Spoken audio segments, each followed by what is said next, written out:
গ্রেফতার হচ্ছেন। আপনাদেরকেও বলেছিলাম শেখ হাসিনা কিন্তু পালায় যাবে, আপনাদেরকে সেই হেলিকপ্টারে নিবে না।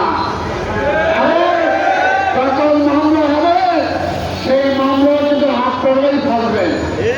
কাজেই এখনো সময় আছে, এখনো সময় আছে। প্রশাসন সহ বিভিন্ন জায়গায় যারা আছেন আপনারা কোনো ষড়যন্ত্রের শিকার হবেন না।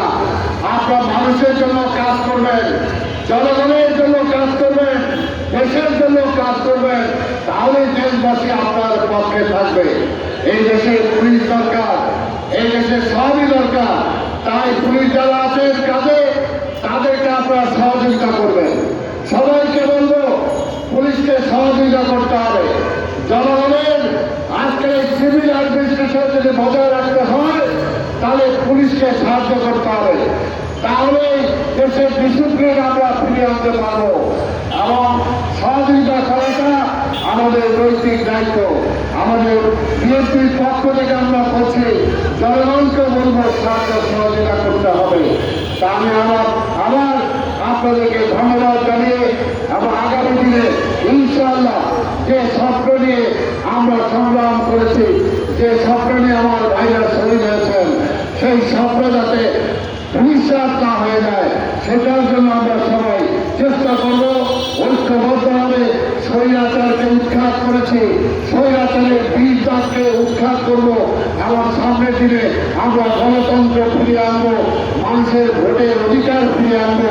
এই কথা বলে আপনাদের ধন্যবাদ জানিয়ে আমার বক্তব্য শেষ করছি। খোদা হাফেজ। গড়ে তুলতে চাই, এই ঐক্য যাতে বিরক্ত না হয় সেটার জন্য যাতে কেউ চেষ্টা না করে,